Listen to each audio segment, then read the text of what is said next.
All right. Well, I'm like, my podcast is very informal, so I don't like. I like it, dude. Yeah, we can like, just chat. just jam into it. Yeah.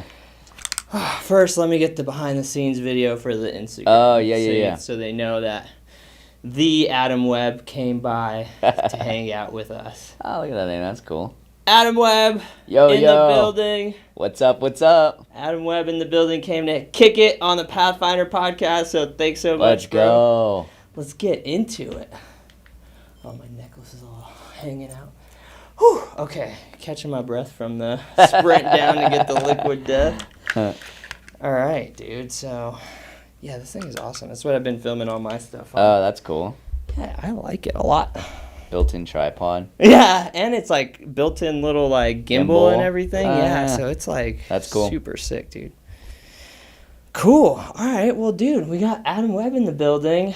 Solar sales legend. Thanks, bro. Door-to-door legend. Author of The Six-Figure Summer, Seven-Figure Summer.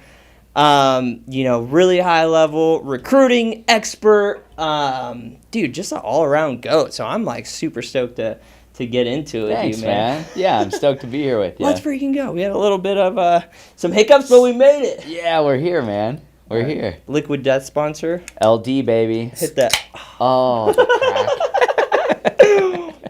crack. Dude, so, yeah, the Pathfinder podcast is kind of like where you started from. And, dude, you've had, I think a massive amount of success, at least from my perspective. And, like, how you got to there. So, you were born, and then what happened? Yes, I was born. That was the first step. First step in success, be born. Yeah, man, let's run it all the way back to the beginning. So, I had like a rocky start, I started kind of behind, I feel like most people. So, had a super fun childhood, grew up in San Diego. My parents divorced when I was like 8, and then that's when I became like really unsupervised as a kid. My mom worked the night shift like my whole life, and she was a single parent. My dad was around, but inconsistently. So, like, she would go to work, and I would just be You'd alone. be like, I'm free.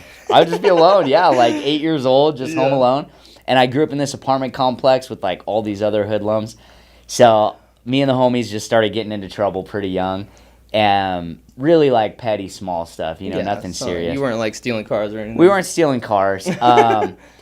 But for, like, a solid 10 years straight, I really didn't have any direction in my life and didn't really accomplish anything. Technically didn't graduate high school. No way, I didn't know that. Yeah, they just kind of slipped me through the cracks, I think, because they were sick of me. But I eventually found myself as, a quasi-adult, 22 years old, eventually moved up to Utah. And no one was really telling me what to do at that point. I was just kind of on my own. And then it was well, what do I do now? And what do I want for my life? And where do I kind of go from here? And so that's where I really started taking things seriously and looking for a way to kind of catch up in life, and also introspecting and figuring out okay, I only got one life. I'm eventually going to die. What do I want to have done while I was here on Spaceship Earth, Yeah, literally. So yeah, I mean that was kind of my life leading up. That's kind of the context for getting into sales and all that. So you didn't have any other jobs before you got into sales? I mean, I did. I made stained glass windows in San Diego for a little while. Yeah, that was my odd job. I worked at Macy's department store. I guess that was maybe my first introduction to sales, but it was kind of more order taking and just helping people. But yeah, I got into sales that was my first real job, kind of, I guess you could say. That's a blessing, though. I know you feel like you said you started late, but I feel like you got lucky. That's early. I really did. I mean, 2007 was when I started doing door-to-door sales. So dude, the whole industry kind of started in the late 90s. That was when everyone really started figuring out you can make a lot of money in it. Oh, okay. So the industry was pretty young when I started. I was lucky in that regard. Yeah, there was dude, I wish I would have gotten into even self-development at 22, 21, and then leading into sales. I didn't learn those skills until way late, 28, 29, so that's a 10-year, runway. Dude, it's one of the reasons I'm so passionate about recruiting, because there's still, today there are people that don't know this exists. That's crazy, too. Dude, I feel like that when I read a book. I'm like, this information's been here since like the whole time. 1945. Like, what? But like that information just hadn't crossed your path. No one had showed it to you. You hadn't come across it. But like, had you had it 10 years ago, it would have changed the entire course of your life. Yeah, you know? I mean, and it did, even at 30 years old, you know? So it's like, it's wild that, I mean, that's a great reason to be passionate about it. I didn't think about it like that because, you know, we're not like, I guess we do recruiting and stuff too, but I'm more like, let's get these systems working, everybody work the process, and then I guess the byproduct is that people's lives are going to completely change, you know? Dude, it's, yeah.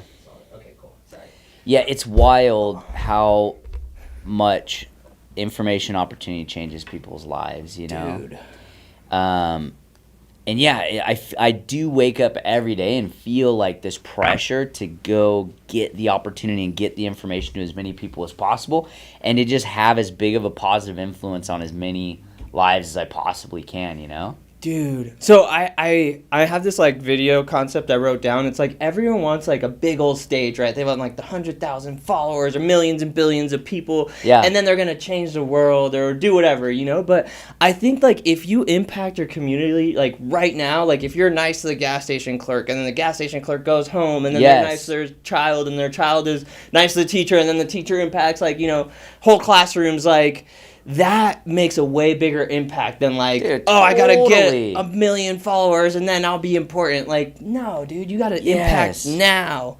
Yeah, because I define influence according to breadth and depth. Whoa. Like quantity and quality, you know?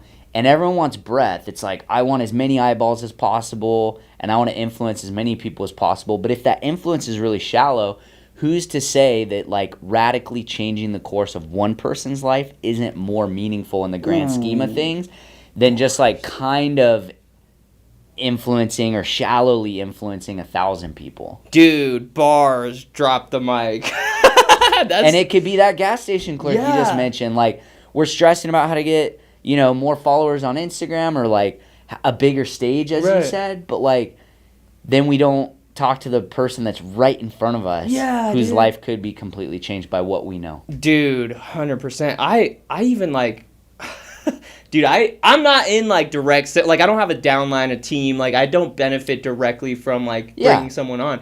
But if I see someone, dude, fire killing it like at Target or something, they have like the whatever they sell now, Comcast or phones or whatever, and they're like stopping people. I'm like, hey, dude, like I don't know if anybody's ever told you about this, but you would kill it in solar. Like I don't know what, you know, and so I always present the opportunity because if the skill is there, I'm like, dude.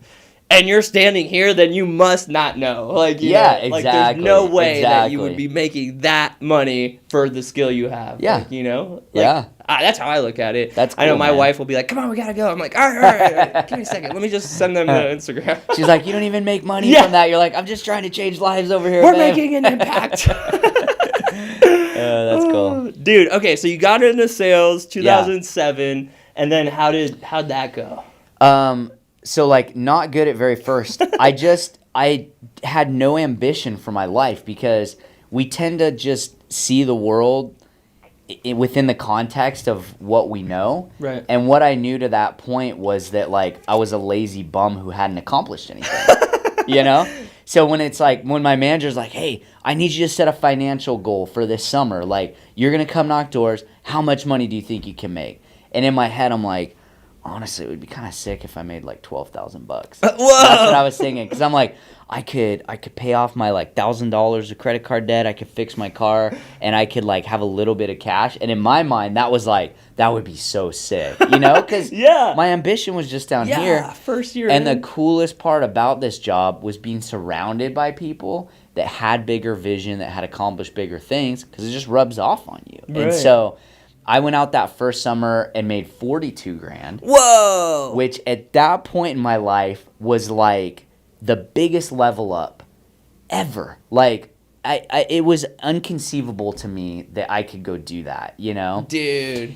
And so it changed my paradigm. It got me thinking where it's like, well, I didn't think I could do that. What other things are out there that I have never thought could be realities for me that are maybe possible? Dude. And it just started this process of like expanding vision, attacking vision, achieving vision, leveling up. Awesome. And it just repeated. Like, I got into door-to-door sales because I was broke, and it turned into a 16, 17-year career. Dude, and changed my life.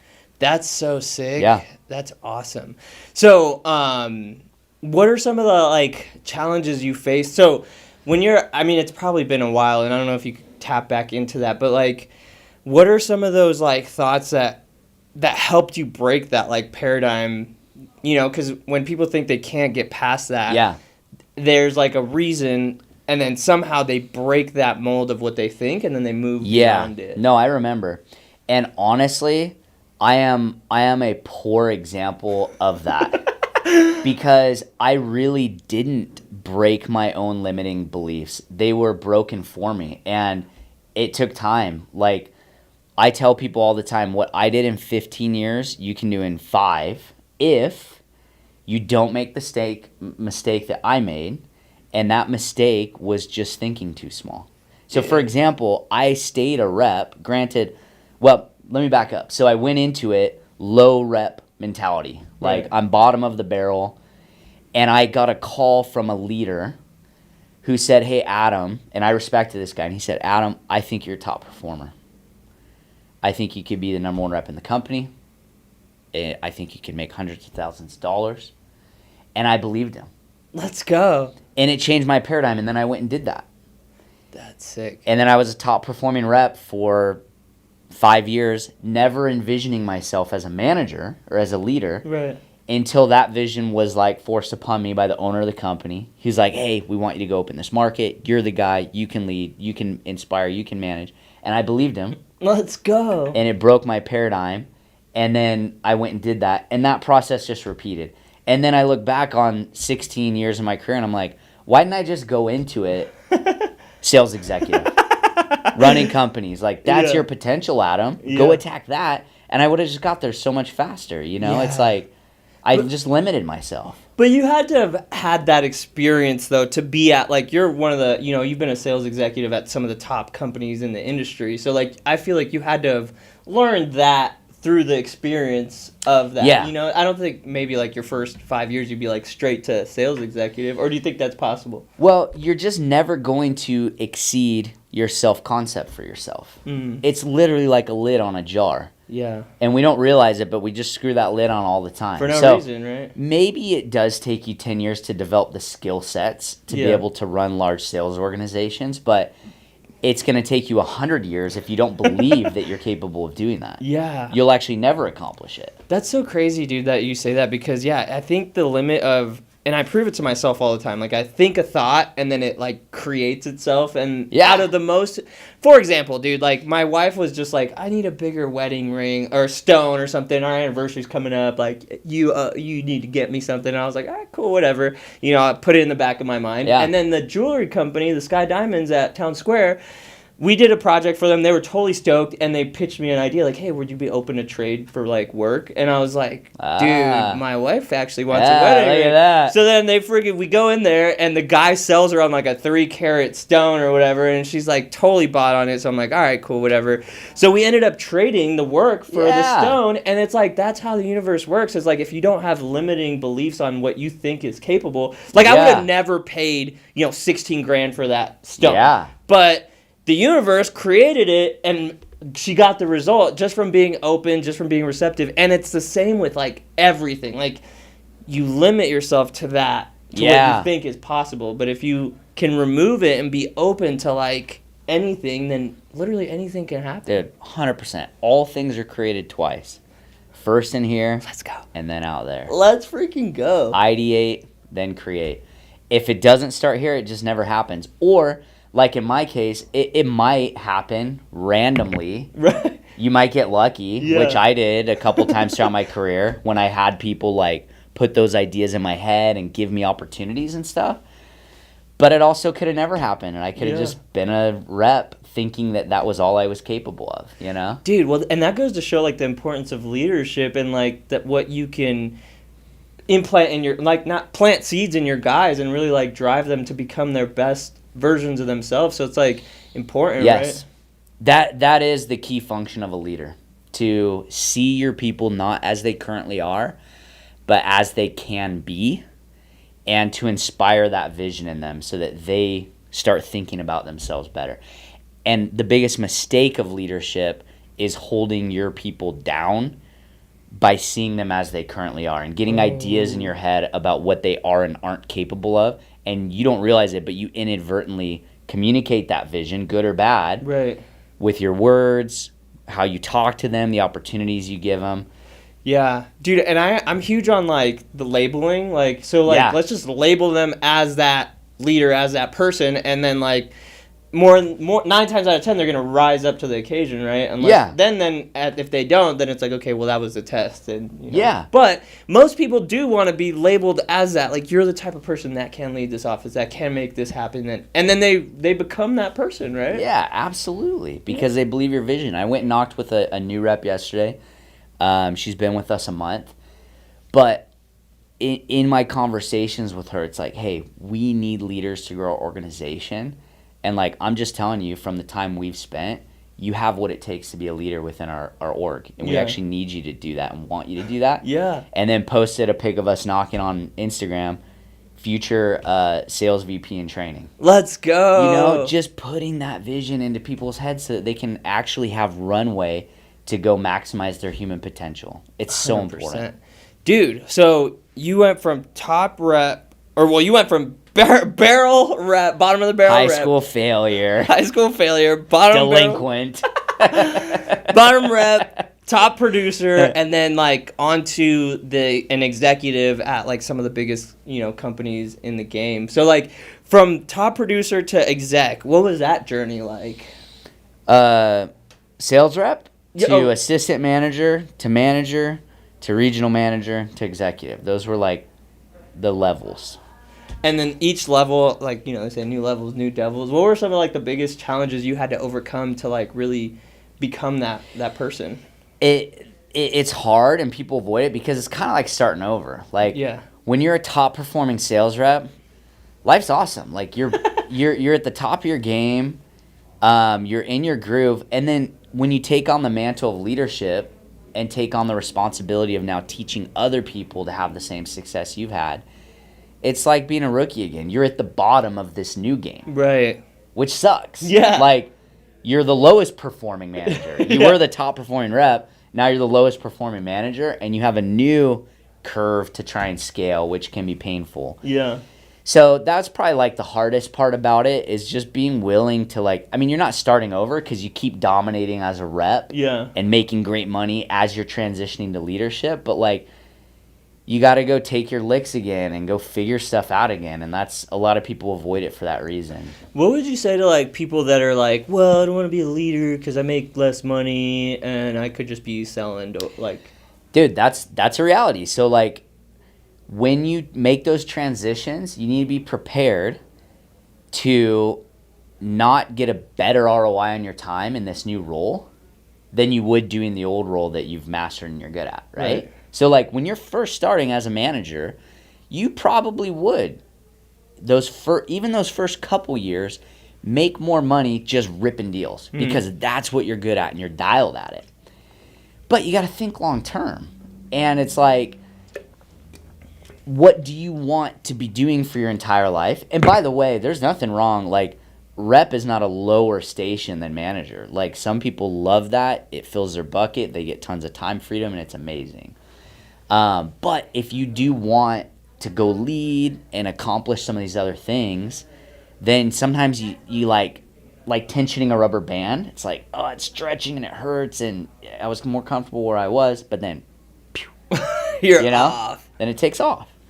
And you can mitigate that transition. You can make it less painful and quicker by preparing now. Like, if you're a rep, start recruiting now. Get a small squad so that when the time in your career comes to be like, I want to go run a team, you've already been doing some of that work. Yeah, you already got a couple guys that are, like, down for the cause. Yeah. So to answer your question, like, a rep that says, man, I don't know if I want to manage because I can make more money selling, my first question would be, well, like, what do you want out of life? Like, do you want to lead? Do you want to manage? And if not, then that's okay. Yeah. But if you do, then it's like starting a business. Like, you got to invest. You're investing now and making sacrifices now to get long-term dividends in the future. Dude, and with this industry, it's such an awesome thing that you can invest your time. Like, you're just investing your time into your people. Yeah. That's going to, get you the return versus, like, with any other business, like, you got to buy product, you got to buy inventory, you got to do marketing, you need to, like, a facility, Dude, you need all this stuff just to make your first dollar. Like, I think about restaurants. It's so crazy. Like, dude, they need to buy all their food. They need to staff all their waiters. I owned a restaurant for a few years. It sucks. Dude, it's crazy. And then you need to market the service. You need to have all the plates, it's so nuts to me. I'm like, dude, the amount of, like, upfront capital to, like, really make your first dollar is insane. Door-to-door sales companies take on so much of the risk. They handle all the stuff that we don't want to do. Yeah. Like, we sell, we train, and we lead. And we can lean into those three things and make a ton of money while companies take on the risk and everything else. It's a great model. Yeah. It's insane. It's really literally like a cheat code if you want to be in business for yourself. Yeah, it really is. Dude, so now you're for the last, how long has it been since you've been, like, an executive? It's been, like, since I knew you, like 5 Yeah, I left years? the field like 4 years ago. Okay. And transitioned to full-time strategic work. When I was at Vivint for 8 years, and I was also doing strategic work there, inventing patents and... Oh, no way. Yeah. Dude! I'm a patent holder on multiple smart home patents. No way. Helping the company lock down strategic partnerships. That's crazy.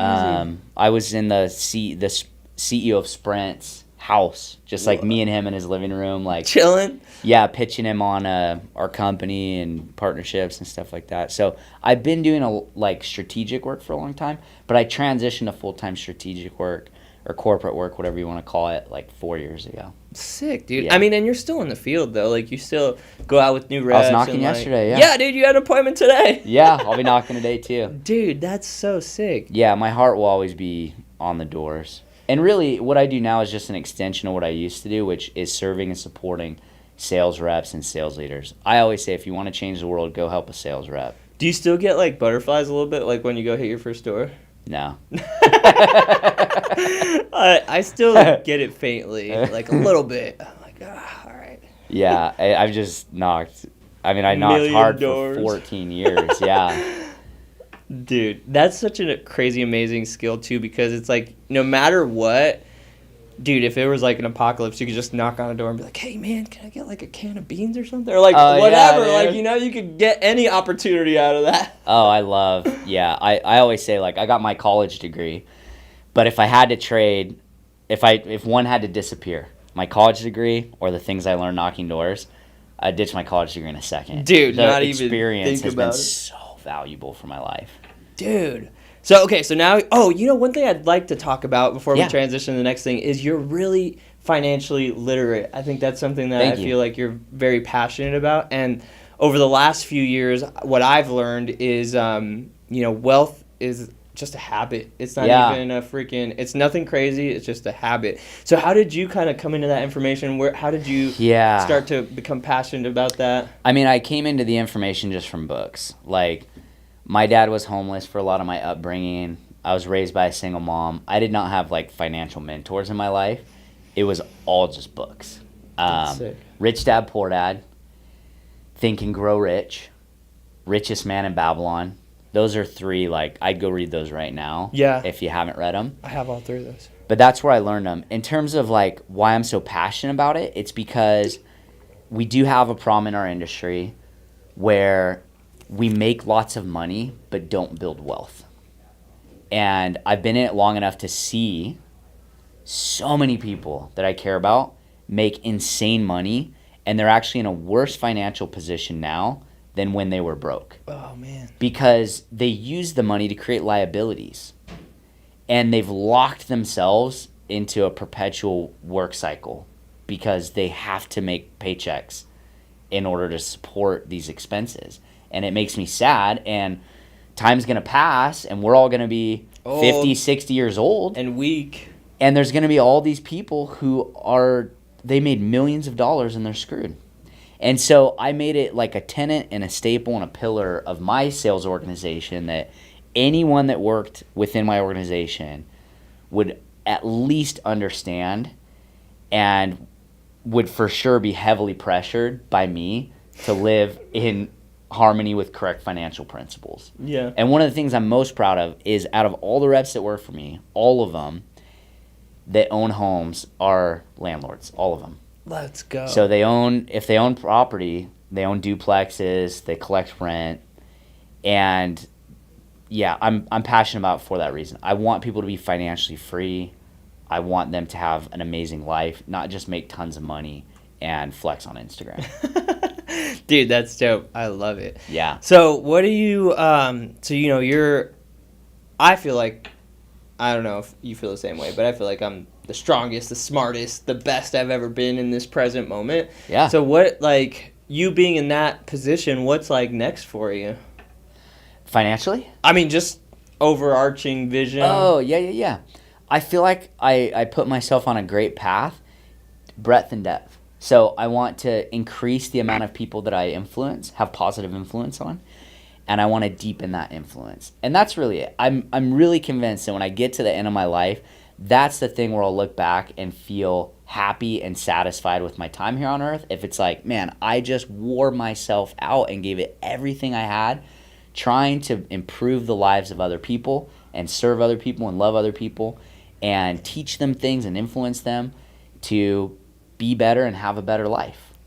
Dude, that's sick. Yeah. And so just what does that look, how do you do that, like, at scale, like in your like present state? Yeah, again, it's one of the reasons I love Salesforces, because I'm like, dude, here's a few thousand people that I can directly influence that are making a serious difference in the world. Yeah. The work we do, like, you're super key in that mission, helping me to create content online, to get people looking at good content that's going to benefit them rather than just doom scrolling. Yeah. So that's a factor.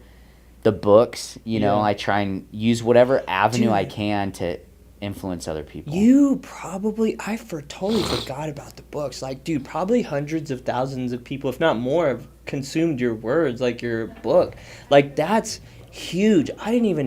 Probably the impact you currently have and are going to continue to have is, like, I'm sure you've impacted millions of people. Like, you know what I mean? Just off, like, the books, the content, the direct training, the leadership, like, there's no way the recruiting, there's no way that, like, the hundreds of thousands of people that you've touched have not touched other hundreds of thousands of people. I hope so. Yeah, I hope so. I think for sure that just blew my mind, like, because all the books that have changed my life, like, that I've read and it, like, impacted me, like, you're one of those guys. Thanks, man. That has that information. I appreciate it, dude. That's freaking sick. Yeah. So, any books coming up in the future? Do you have a desire? New ones? Yeah. Dude, I didn't even really intend to write the 2 that I wrote. They just kind of happened. And so, yeah, I have some ideas, but it's kind of a bandwidth thing. Like, so someday. Maybe, like, when you retire, you'll just be, like, straight ripping books. I'd love to, man. I don't know. It'd be super like, fun, yeah. Planting seeds. Yeah. Well, dude, that's pretty much it. That was Adam Webb's path in a nutshell. I know we could have jammed on, like, for hours going deeper into each one of those ventures, but, dude, thank you so much for coming on, bro. Dude, thanks for I know having me on, we man. freaking had a little bit of some hiccups, but we got it done, dude. We're here. Sick, bro. Well, You're thanks. the man, Oscar. Appreciate you, brother. Yeah, thanks, dude. Peace. Perfect.